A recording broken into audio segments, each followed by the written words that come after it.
All right. Good afternoon, everyone, and welcome to another social emotional workshop. Today we are talking about drug prevention with children. So, Joe, Teresa, thank you. Welcome back. We're so glad to have you. And Thank you. Take it away. All right. Thank you, Tony. All right. This is Prevention Day, not just drug prevention, but kind of all risky behavior prevention. So we're going to kind of identify the known risks, like what we need to know, and if we don't know, how to get to know, and then how to influence behavior. How are we going to get these kids on board to abide to our values and to make healthy choices? We're going to talk about the ways to talk to be most effective. And Teresa and I in the past did a lot of talking on, reflective listening and iMessages and things like that. So we're going to learn how to talk about these touchy topics. And then detecting. So if your child is doing some stuff, signs and symptoms. And then when we have that approach, when we confront that behavior, because there is a tact to approach that. So what are some risky behaviors? What do you guys want to prevent? If you have younger children, school age, teenage, or if you just have early childhood, what are your future looking like? What would you want to prevent? You can put it in the chat or just take yourself off of mute. What are some scary things? I would want to prevent my kids, my students, from succumbing to peer pressure to do and want to experiment with alcohol and drugs. All right, so you want to prevent your child from being peer pressured from whatever they're peer pressuring into, which alcohol or drugs is the big one. I would say using it as a coping mechanism, from all the stress and anxiety from, the coronavirus and the quarantine, maybe using drugs and alcohol as a coping mechanism. Okay. Yep, and not necessarily just drugs and alcohol. Let's talk about what kind of behaviors do you guys want to prevent besides drugs and alcohol? What are some risky things in our teens' lives? I have a teenager, so, there's a lot of sneaking at that age and lying, trying to gain that independence and not wanting to get in trouble. Okay.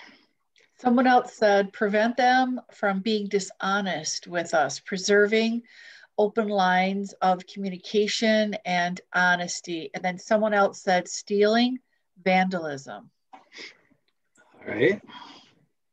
Yep. So let's look at the big three here. Drug use, sex, violence, rock and roll. I guess they forgot to put up there.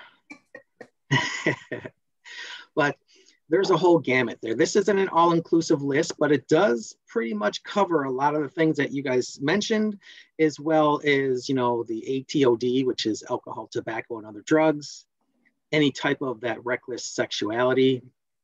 There's worse, I used to tell my son, there's worse things about than getting a girl pregnant. Yeah, your life will change, but there's other things that are worse than that, which is the STDs and things like that. So any of that inappropriate behavior, any illegal, immoral, unsafe, unhealthy. Then you have the violence side, which is, the being bullied or being the bully or being a bully or a victim, dating violence, the human trafficking, which we had a presentation in one of these wellness trainings a month ago or so. So there's a lot of things we want to protect our children from. And then other things that aren't so risky here, like, if they're starting to date, we want to prevent that risk of that dating violence or, inappropriate behaviors, curfews. When they start driving, we want to prevent them from distracted driving. So all these risks that our children are facing, we want to prevent that. We don't want the topic to come up when the problem is there. We want to have these talks early. So control versus influence. And this is a question to you. Can you control somebody? Are you able to control another person?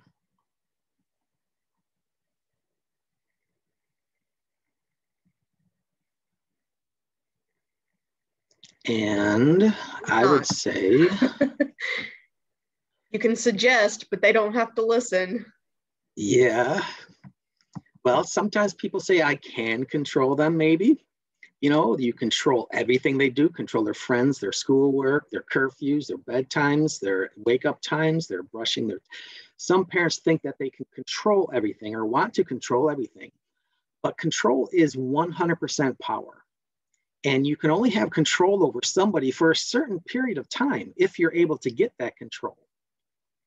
Think of a remote control car.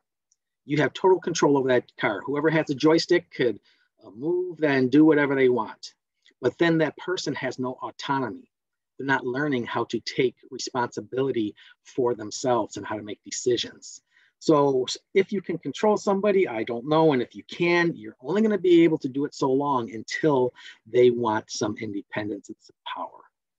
So influence, you see that power in the middle. Influence is greater than 1% power and less than 100%. Because if it was 100%, you're controlling again. So some kids might be easy that they only need a little bit of power, 5%, 10%, 20, 30%, and they're fine. They could get along and cooperate and be wonderful. Some kids could take a little bit more power. Maybe they can take 80, 90% power and still have a nice, healthy relationship with you and make good choices. So you're the specialist in your children. How much power, do they need to just function in a healthy way? But for parents to know it is greater than 1%, because we don't want to give the children full power, because then they're not mature enough to handle 100% power with no consequences, So we really need to have it greater than 1%, but less than 100%. Anywhere in the middle, you find the way. So when we're talking with our kids, this is like the foundations. These are the ground rules. Become informed yourself. Before you have that sex talk or that drug talk or that dating talk, get the information. Go to the internet, buy some books, listen to webinars, talk to professionals in the topic that you're talking about. So get all your ducks in a row before you have that talk with your kid. Keep it brief. There's actually a website saying talk early, talk often. Like I said, you don't want to wait until they're dating before you talk about dating. You don't want to wait till they're 18 before you talk about drugs. You don't want to wait until they go into middle school before you talk about bullying. So we want to talk early before the problem is a problem, or before the risk is a problem. And then we want to ask questions and listen. We have all these fears of all the mistakes that we've made in our lives. We want to protect our children from making the same stupid mistakes that we've made, if you've made any. I don't know if you guys have made any. I know I have made some, and I wanted my son not to make them. So I lectured and I controlled and I lectured and I controlled, and all it did was separate our relationship. We just went further and further apart from each other. So we need to include them in the conversation by asking those questions. What do you think about this recreational marijuana? I've been hearing a lot about it. What's going on? And we ask and listen. Give accurate information, because we don't want to use any scare tactics. If we use this overblown information and then the child finds out that it's wrong, then they're not going to trust you anymore. You got to be a trusted source. So give the accurate information. And when they're sharing their point of view and they give maybe an incorrect idea, like marijuana is great, I heard it cures cancer and it's great for anxiety and depression, we need to gently correct that misguided idea. We can even ask them, where'd you hear that from? Well, let's go check it out, and then do some research yourself, and share with them the correct information. Share your values as well as the facts. So some people have these facts, but we want to share our family values too. Okay, the fact is that marijuana is legal if you're 21 in states that recreational marijuana is legal at age 21. But our family value is to not do drugs or alcohol at any age. So share those values as well as the facts in our community, in our laws. And don't try to force the agreement. We're going to have that talk, include them in that talk. We're going to share our values, keep the dialogue open. But once you start forcing the agreement, it's really turning into a lecture, and it's turning into more control, just like we talked about earlier. So then we provide this material, those websites, articles. Here, I have a video I want you to watch. I looked up this research and I left it on your desk in your bedroom. And then follow up later. Hey, did you watch that video I sent you? So those are kind of the ground rules when we're going to talk about any topic. Now, this comes from our active parenting curriculum. It's called Problem Prevention Talk, and it's a 5-step process. So before you talk about curfew or dating or drugs, or whatever it is, you're just going to identify the problem. So I heard about recreational marijuana, or I heard about a lot of fights happening at school, and I'm concerned.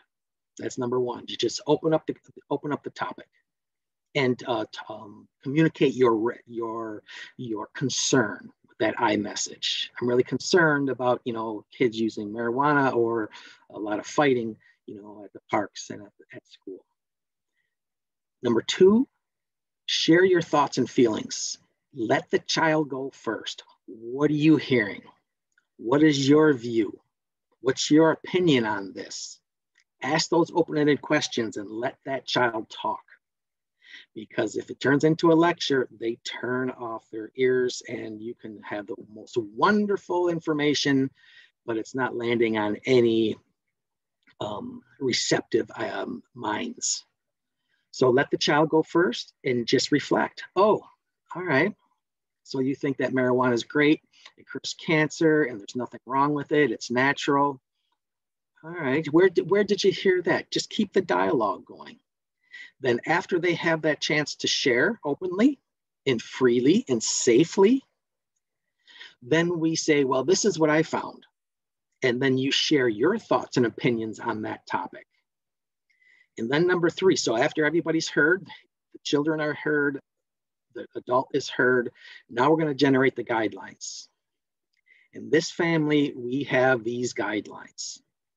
And then you're going to talk about that brainstorming, negotiations, whatever needs to be done. But these are the guidelines.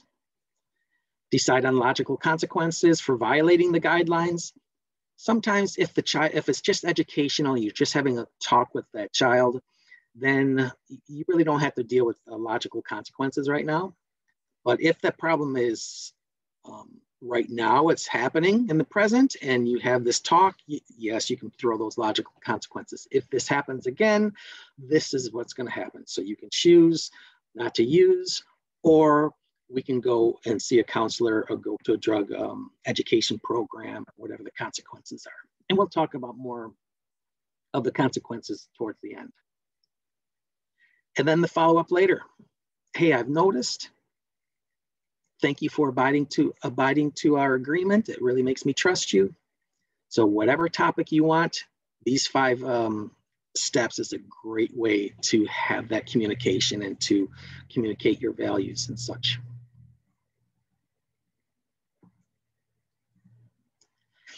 Now, when we're monitoring our teens, there's a difference between monitoring and snooping. Snooping is sneaking around and getting into their room without them knowing and sneaking out and pretending like you weren't in there, sneaking their phone and going through it, checking up on them. But monitoring is open. Monitoring is, hey, I pay for the phone, or this is our home, and I want to make sure you're safe in this home. I need when I ask you for your phone, I need you to give me your phone because I'm going to, check on you once in a while. I need to know. So monitoring is just openly letting them know that you're monitoring them. So require adult supervision at parties they go to, know where they are you know, if they're going from one house to another house, let me know that. Call me. Let me know if you change houses. Teresa, did you have a name for that? You and your daughter, you said something about if you change houses. Well, it was just a rule that we had. Oh, you mean when she would call, or ask me again? I'm sorry. Yeah, I thought there was a name that you agreed with your daughter that when you move to another location, I need to know. I just thought that was a fun. Oh no, that was a rule that we had instituted, but that you're talking about, like if they're in a situation where they feel uncomfortable and they want to get out and still save face. We had agreed on Sally because it's such a weird name, and not a weird name. I don't mean it's weird, but we didn't know anybody named Sally. And at that time, that wasn't a very common name, you know, for teenagers. So I said, call home, tell me that, you know, ask if Sally called or something. And I will know that you're uncomfortable and you want to come home, and I should meet you somewhere and pick you up, you know, stuff like that. Yeah. So that's, yeah. Yeah.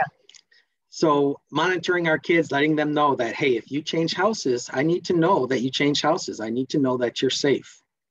Curfews, monitor and restrict the use of the internet. So these are the things that we are doing overtly to our children and not just sneaking around undermining them. Because once they catch you snooping, then it just breaks that trust. So you're gonna let them know, I need your passwords to your internet, social media stuff. So we're gonna monitor the online behavior and we're gonna let them know we're doing this. Go check out your teens' home pages on their social medias. You know, watch the video clips that they're looking at, look at the photos that they're looking at, what's on their favorites list, you know, find out what they're doing online.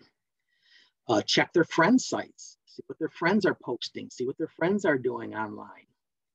Look for evidence of additional online identities, because once we start monitoring them, they, especially if we start snooping, then they're going to open up false sites and things like that. But even if we're monitoring them, they still might open up these dummy sites and under different names and things. But if we're honest and we share and we're open, then we have that relationship with our kid and they probably won't try to undermine us as much. Look for red flags. So this is references to drugs, casual sex, violence, group photos in which everyone's drinking, secretive behavior. So if you walk in the room, they close their computer or they close out the windows really fast, you know, just that sneaky kind of behavior that when you walk in the room, their body changes. They don't want you to see what they were looking at. But the drug references, this is a big one. So if they are starting to draw like pot leaves on their notebooks and folders and things, if you see some other drug things like oil and 420, and I'll show you some of those later on in the presentation here, but any reference to drug culture is a red flag. And they're going to say, well, no, I just like the flower. I don't use, I just think it's really cool. Well, not really, because once they get into that drug culture, they are, it's in their lives somewhere. So control computer use, limit the time on the internet, put computers in public places, but this isn't really relevant anymore. I don't know if most of our teenagers have their computer right in their pocket. So they have pretty much independent, private access to the internet. Unless you use software to limit these places that they can go to, you know, so have those parental locks on some of the sites and things like that. So monitor that online activity. You can learn a lot about your child by seeing what they're reading, what they're looking at, and what kind of social media friends and sites that they go to.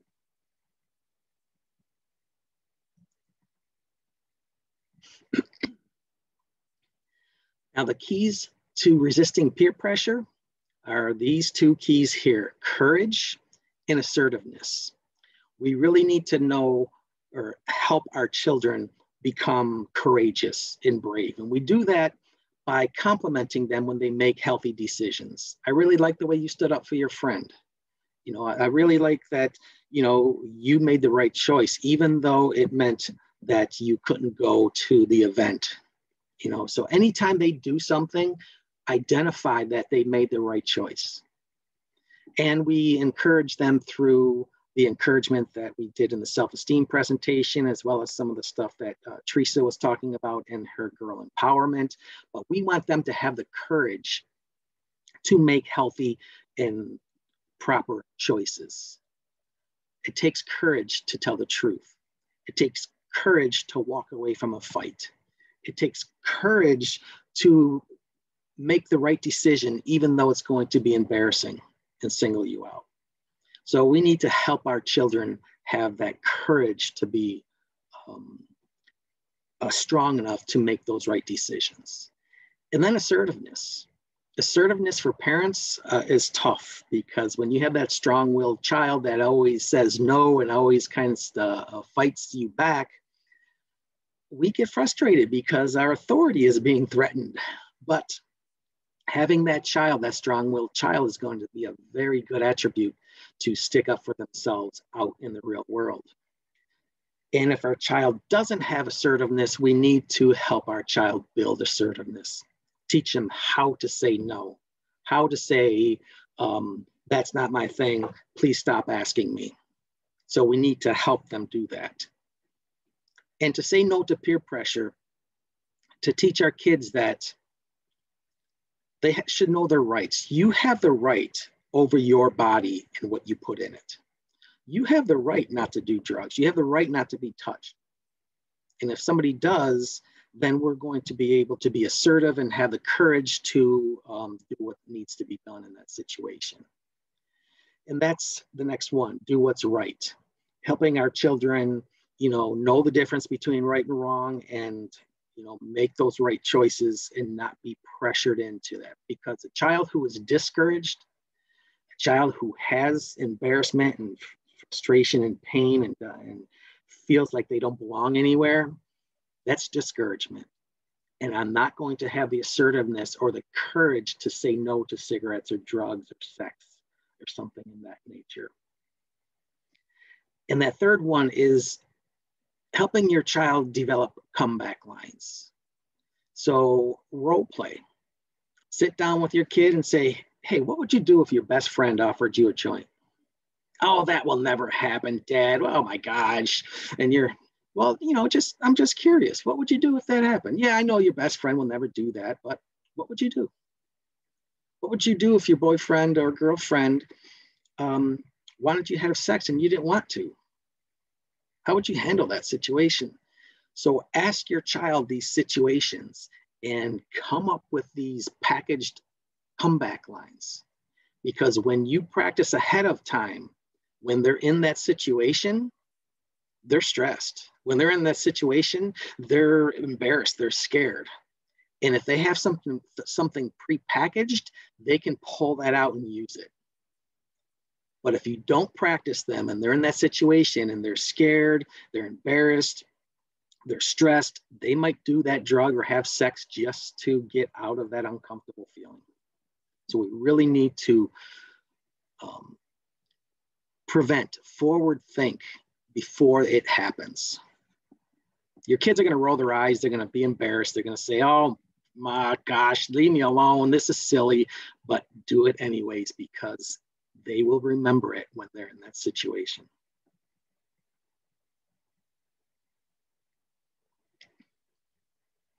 I'm curious, did anybody do any of those comeback lines? Does anybody have those prevention talks with their kid already? And anybody want to share how that went? Or what comeback lines you have practiced with your kids?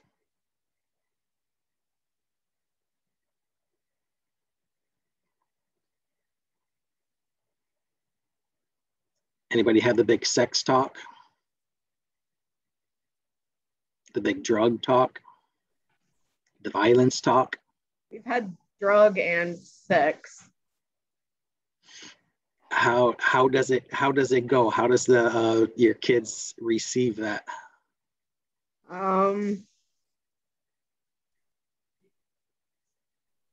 Is it embarrassing? Do they participate? Do you use some of these skills that we're talking about here with the prevention? I think it's a little of both. The drugs go better than the sex. I think the sex is a little embarrassing. So typically his dad kind of takes that over. But that tends to turn into lecture. So then he kind of shuts off. But mine are typically shorter conversations, but more to the point. So it varies. It's all trial and error, I guess, with me, because he's my oldest, so I've not done that before. Mm-hmm. Hopefully I'll be more prepared when my 9-year-old gets older, but we started early. Like I've even started with my 9-year-old. Of course it's age appropriate, but I'm pretty open, so the talking about it wasn't an issue. It was how to do it. That was the hard part. Yeah, talk early, even if it's only a few minutes, even just having that open-ended question. So, what do you think, happens on a date? Yeah. And you just talk for a few minutes and leave it alone and go have some fun. Bring it up next week. So, it's just talk early, talk often. Yeah. I think my 9-year-old started with, somebody was pregnant, I think, and he asked, how the babies were made, and that's how it kind of got started there. But, he just knows the general facts. You need a mommy and a daddy to make a baby. And, I was trying to answer his questions truthfully. Like, we didn't do the whole, it's the stork or anything like that, Yeah. I showed him videos, that show like a baby growing inside of a womb. And, he's a very fact-driven child. He only reads like nonfiction books, so he wants the facts. So I knew giving him anything other than that, he would just kind of poo-poo it. So he knows age appropriate for 9, and then of course my 16-year-old knows age appropriate for 16. So now what he's learned on social media and other things, unfortunately, was rough, but we had to tell him those things aren't real. Sure. It's a hard conversation. It's very awkward. Yeah, so like you said, they're going to go and they're going to learn on their own with this internet that we have, but then we listen to their point of view. What did you learn? Where did you learn that? What does that mean to you? Well, let's go. And then, we tell them our point of view and show them our research and our websites. So thank you for sharing that. Okay, so now we have the kind of the foundation of how to have those talks. But if we do see signs and symptoms, and here are 4 signs here. That identification with the drug culture. So when they do start, wearing pot leaf t-shirts or buying beer emblem hats and stuff like that. Okay, what's going on? They're getting into that culture. Signs of deterioration. It could be their hygiene. It could be, excessive weight gain or excessive weight loss. Dramatic changes in school performance. Is it just a tougher class, or are they kind of distracted and the drugs interfering with their learning, or they're just focusing on the drugs rather than the school? And any negative changes in behavior. Your children the best, so any change. If they had a lot of friends, they have now they're losing friends. If they're changing friends, if they were more communicative and now they're quiet, before they were quiet, but now they're more communicative, any change in their behavior is a sign. Not necessarily that they're doing drugs or alcohol, but a sign of a change. Some more heavy evidence of using would be the drug paraphernalia, a possession of the drug, or the strong odor when they come home. Some more detailed stuff about paraphernalia you see on the screen here. Spoons and cotton balls and lighters and razors and such.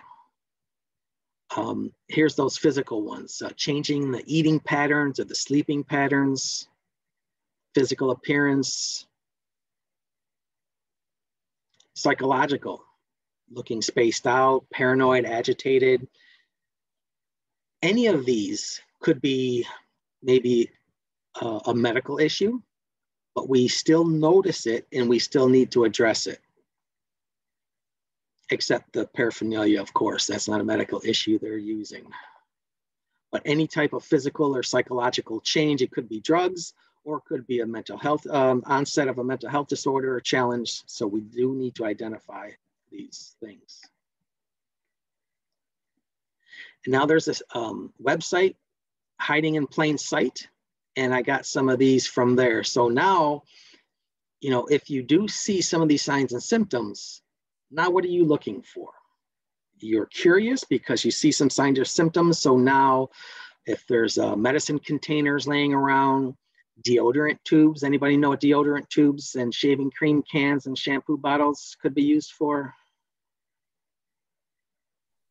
Is it huffing and inhaling? Not necessarily these, but there are some things like the blow for the computer, you know, that air spray that they clean the computer keyboards, they huff. But these are all stash containers. Shaving cream cans, they have secret hideaways on the bottom. It looks like a shaving cream can. It's labeled a shaving cream can, but there's hideaways in the bottom. Shampoo bottles are used for alcohol.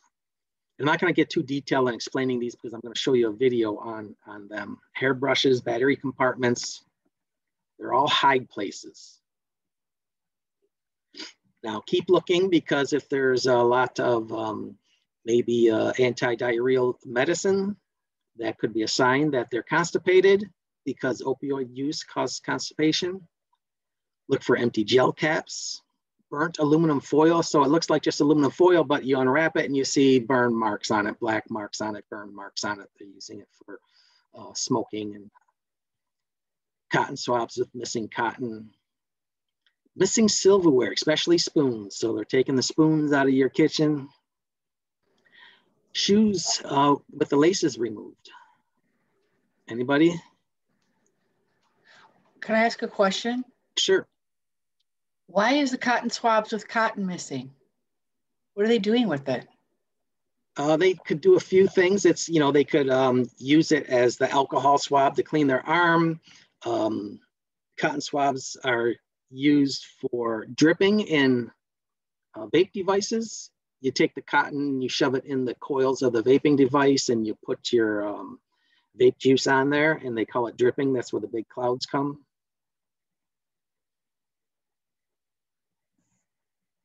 Digital scales, the shoelaces removed. I'm guessing probably for the tie off of the, they're using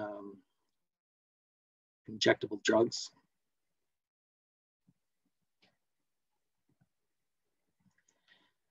All right, so let me share this video with you. And I tried to embed that in my video, in my PowerPoint, and it just will not let me.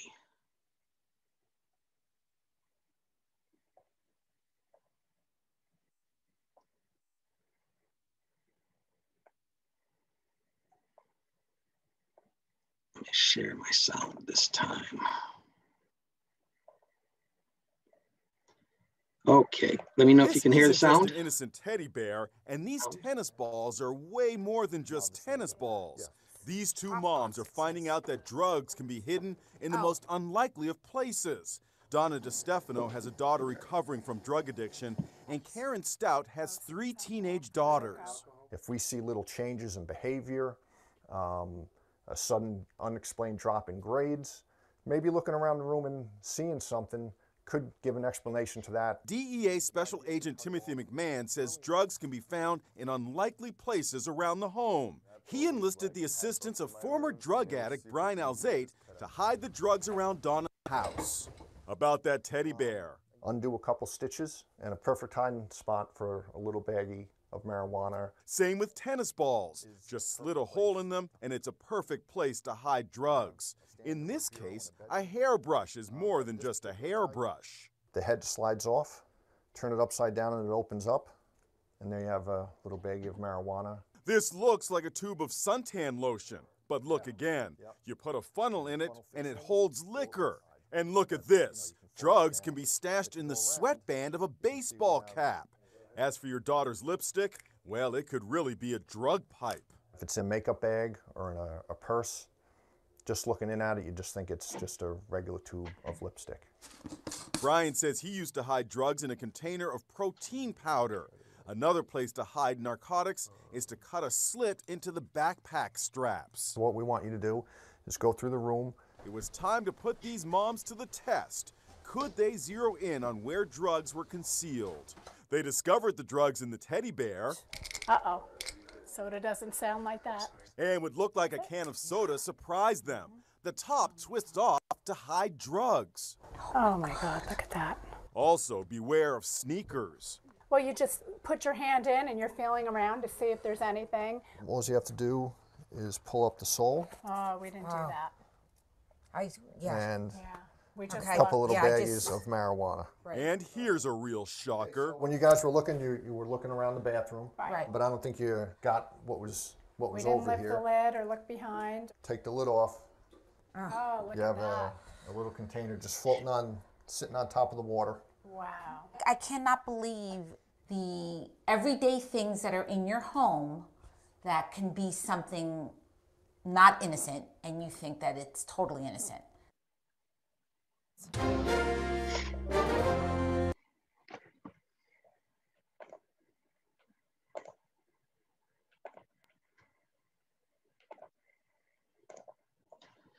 Okay, any aha moments?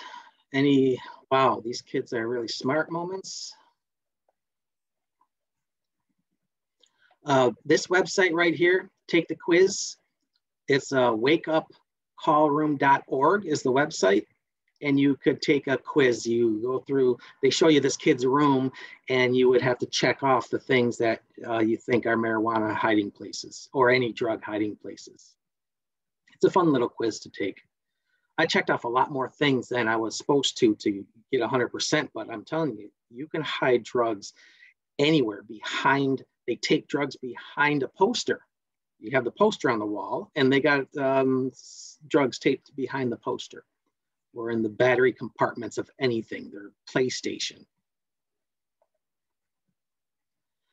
So this is a room, an average kid's room. What are some of the things you see? Would you be concerned about this room?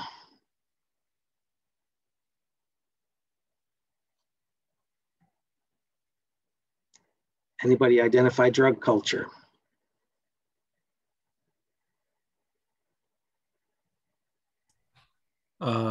Well, the Highway 420, the Dab City, there's paraphernalia all over the chair. It's kind of all over the place. Yeah, this one is packed. What about Interstate 710? I know we all know 420. Yeah, I don't know 710, but I see the pot leaf on the pillow or whatever that is. Yeah, Dab City, that's Dab. It's a, Dab is the concentrated marijuana, like the shatter and the wax and the butter, that they concentrate the THC off the marijuana and it gets to a gooey wax. Like you see this oil here, the 710, this is marijuana. This is that shatter. 710 is oil upside down. So it's hash oil. So when your kids have 710 t-shirts, they just don't like 710 or it's not a number for their favorite athlete or something or a race car driver. It's oil upside down. That's drug culture. Like I see a Black and Mild on the shelf. Oh yeah, there's a, oh, good eye. And a little cigar there. Is that a box of needles over here on the corner of the shelf? Box of needles, I don't know. I don't think so. Let's go a little closer here. This is everything that is in the room. Of course, you guys identified right away the 420, which is code for marijuana. That's that shaving cream. There's anything. This is a hidden Gatorade, the bottom, it looks like Gatorade, it shakes like Gatorade, but the bottom just pops off and there's a big empty compartment there. Same thing with the shaving cream. And any hideaway kits like this, you know, it just looks like a shaving kit or a makeup kit. Hidden flasks, just like that deodorant or that sunscreen we saw in the video. These hidden flasks, they just take them up and they put alcohol in them. Doob tubes, this is where they put their joint or half smoked joint so it doesn't stink up the car or their purse. So they put their doob tubes in there and it's airtight where you won't smell the odor. If you see a lot of fabric softener laying around in excessive amount, that's a good way to disguise the odor in the drawers or the pockets or their room. Incense, yeah, you burn incense. It's a pretty smells. They have all kinds of different scents, but maybe they just like burning incense, or usually they're hiding and masking the other smells.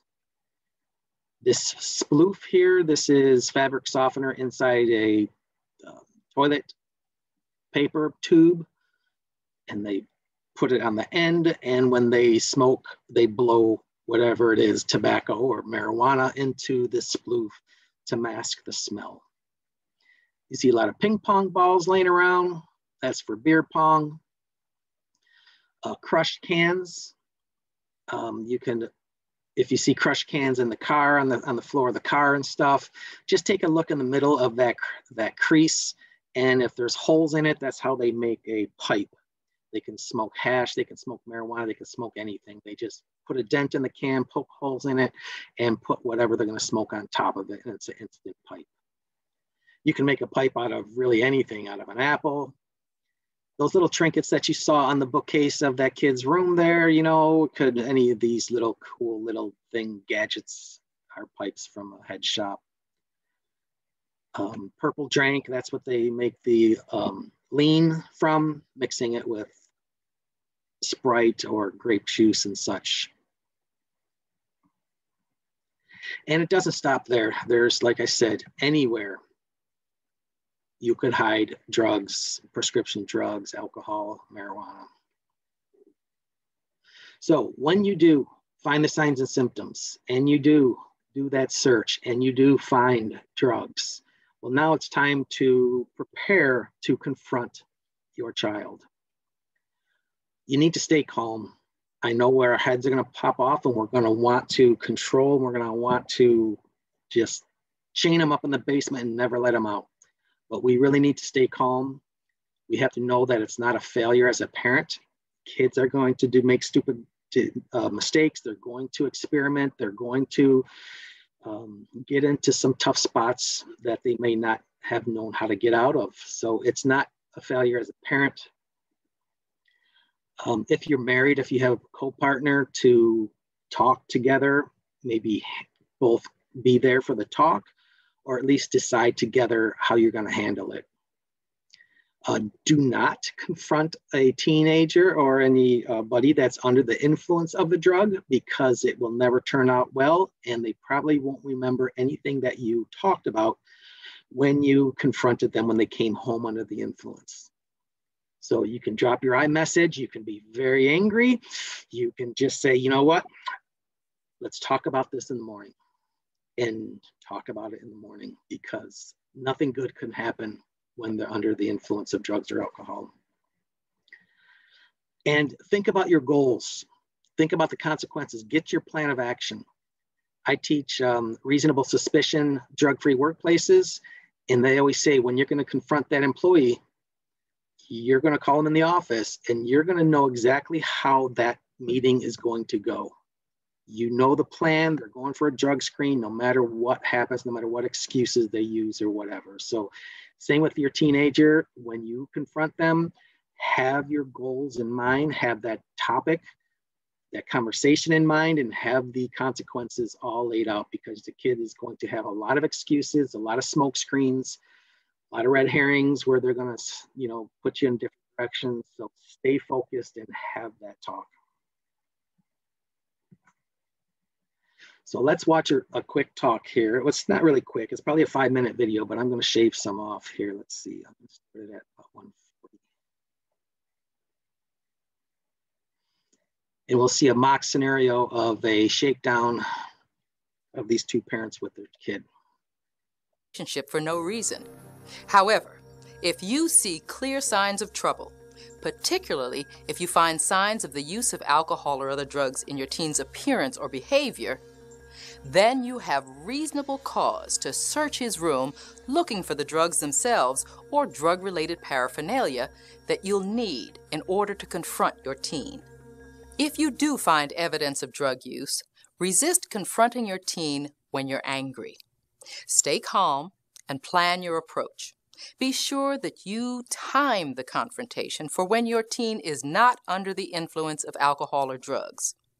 If you're married or have a partner in parenting, it's important for you to decide together how you will confront your teen and have a plan of action. Both parents should agree on the plan, otherwise your teen might pit one against the other. It's important that you be able to back up each accusation with examples and specifics. Think about what your goals for the confrontation are going to be. If you suspect your teen is a heavy user or addicted, then your goal will be to get him evaluated for treatment by a professional. Contact your local mental health center, your physician, or a hospital that specializes in such treatment. If your teen is still functioning well in general and you think that he's in one of the earlier stages of use, then your goal may be to get clear agreement that he will stop all further use. If you're not sure of the depth of your teen's involvement, then arrange a consultation with a professional who specializes in the treatment of alcohol and drug use in adolescents. The skills you learned in the FLAC method will help keep your confrontation from escalating out of control. This means starting with feelings by calming yourself down before talking with your teen, and remembering that this doesn't mean you failed as a parent. Also remind yourself that you're doing this because you love your child and want him to be safe and healthy. Next, clearly tell the teen the problem as it relates to the limits of the situation. When you do, be prepared for your teen to try to get you off the issue. What did you want to see me about? We want to talk to you about something very serious. We found this in your room today. I can't believe you went into my room without asking. I don't go into your room without asking. We'll talk about that later. Right now, the issue is that you broke the agreement we made to not use tobacco, alcohol, or any drugs. That bottle is not even mine. One of the guys at school asked me to keep it for him until a party this weekend. I told him I didn't want to, but did it this one time. The rule in this house is no alcohol for minors. Whether it's actually yours or your friends, you have no business keeping it in your room. It's also common for teens in this situation to make threats. They may threaten to run away, to act even more inappropriately, or they may even threaten suicide.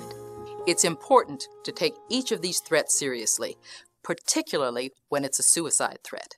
Many teens do actually follow through with this threat, so you'll want to contact a suicide hotline, a mental health center, or a doctor immediately. They can help you assess the real risk of the situation and plan for treatment if necessary. Do not try to make this determination yourself. Whatever the threat, don't be blackmailed into dropping the matter. Attack this problem like any other, using alternatives and logical consequences. Our two biggest fears for you, Alex, is that you may become addicted or that you may take something that permanently damages you, even kills you. That's crazy. I don't drink enough to get addicted, and I don't do drugs at all. In fact, you ought to be happy as just alcohol. A lot of kids do all kinds of drugs. Well, I'm sure you think that you can handle this stuff and even resent us for mentioning it, but don't be so sure. When people drink, they can do reckless things. Alex, we'd like you to agree to stop using alcohol and any other drugs right now, or come with us for treatment so that we can get you the help that you need to be able to stop. What do you think it will take? Can you do it on your own, or should we go for treatment? I'll stop on my own. I'm not going to any treatment programs. Good. Now, what consequences do you think would be fair for having broken the no-use agreement? Dad! Alex, this is real serious. All right. How about no dessert for a week? Hey, now you listen to me. We were thinking more like no more concerts or parties for a while. Mom! Let's face it, Alex. There's beer, marijuana, and who knows what else. Will to say no, it's crazy for you to be there. How long? Until we're sure that you're drug-free. And how am I supposed to do that? We checked into a treatment center that does random drug screenings. We'll take you there from time to time for a while until you earn your trust back.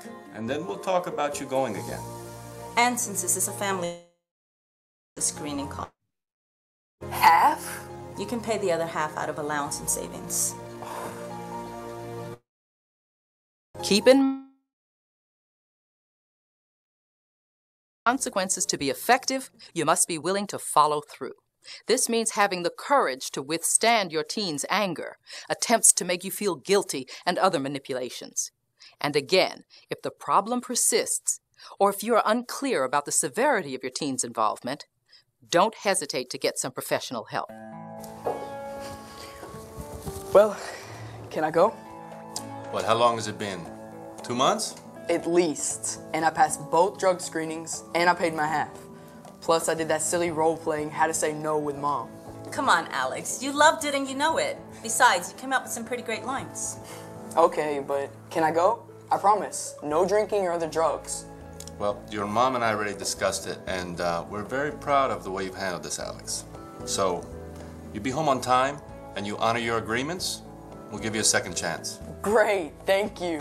Oh, and Alex? Yes? See you when you come home tonight. See you when you come home tonight, just to let you know.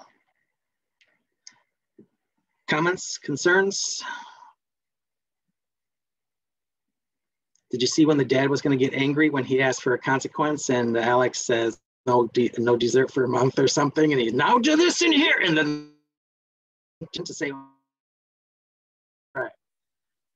So it's really great to have that co-partner there with you. That way you can both keep each other in check so it doesn't take.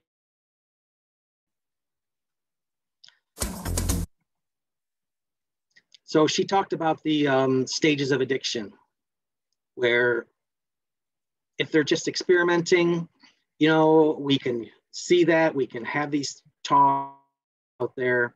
But if they become a user, that means that's the seeking stage where they're going to parties where they know there's drugs, they're seeking out the drug. The abuse stage is where they get into some negative consequences, but they continue using. So now they're abusing it because they know they get hurt by it, but they continue using. Then the dependency stage is that stage where they can't stop on their own. They will need some help. And addiction is marked by tolerance, where the dose has to go up to get the same feeling. Loss of control, where you don't want to use and you start ending up using anyways because you're at a party or in a situation. And withdrawal is you have a physical withdrawal from that substance, whether it be headaches or shaking or nausea.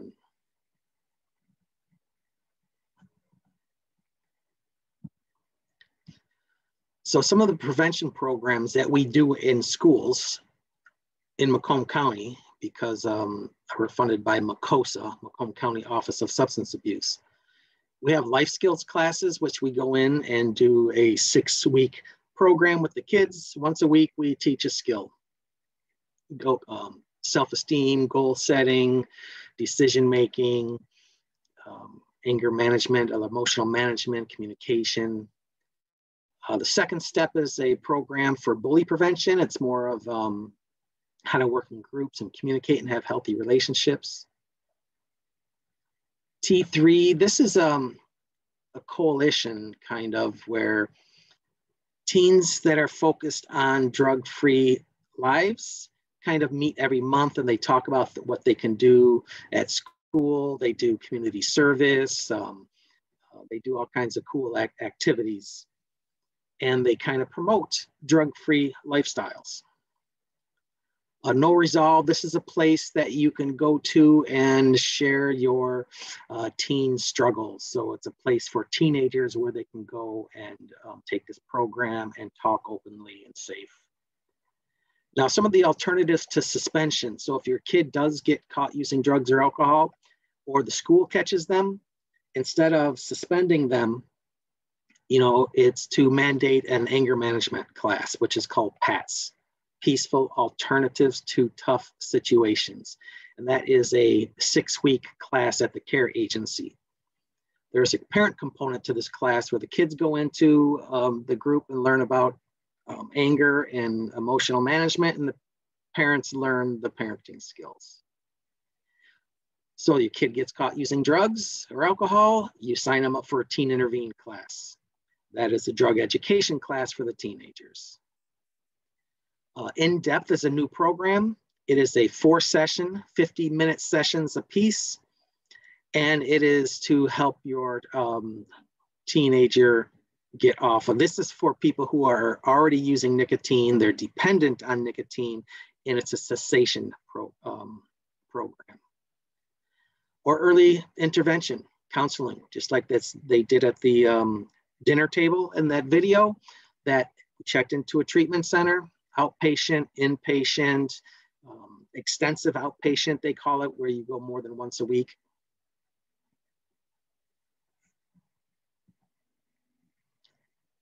And some SUD, substance use disorder resources and supports.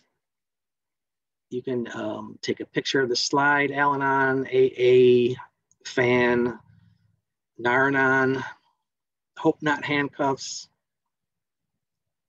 So there's so many resources out there if a family is touched by addiction or just a family member experimenting or using.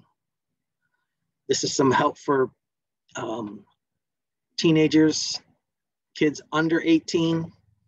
I haven't vetted these. A colleague of mine just told me about this, the Teen Challenge USA. This is the faith-based program. And then the Maple Grove Checkout, Henry Ford. And then these are the inpatient treatment centers, some that you could call and get that inpatient treatment, or they probably have outpatient also in some of these. And these are all in the southeastern Michigan area. Here you see Richmond and Warren and Mount Clemens and Macomb.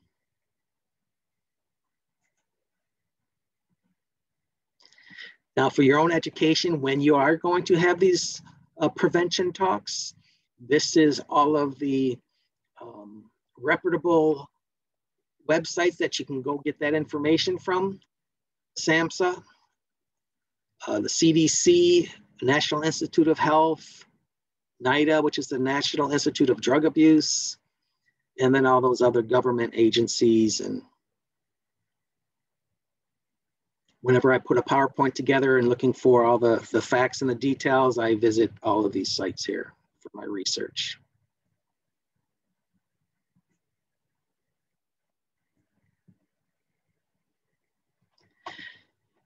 And there we go.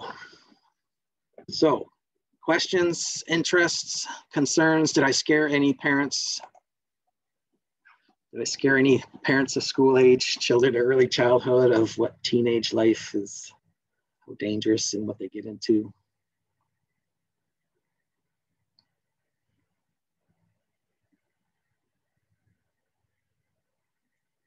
Anybody want to share an experience, a way that they've had either a family meeting or prevention talk with their child?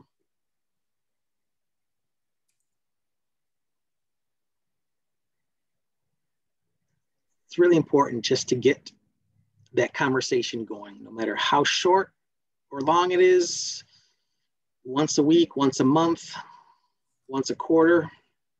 Just get that conversation going and let that child know that it's safe. And once you start these conversations, that child knows that they can come to you because you're not going to yell, you're not going to lecture, you're not going to humiliate or not let them share their own safe feelings.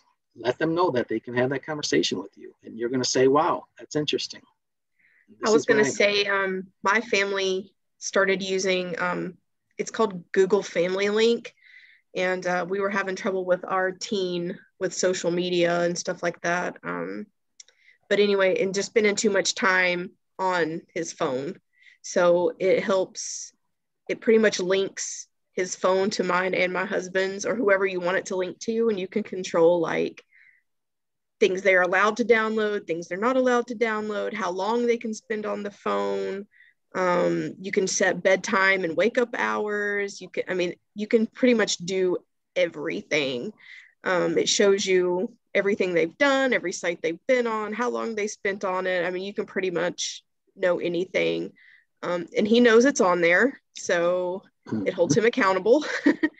But we also put it on our 9-year-olds because, well, why not? So, I mean, and we can lock the phone down anytime we want. Like if it were to get stolen, we could, lock it down from our phones.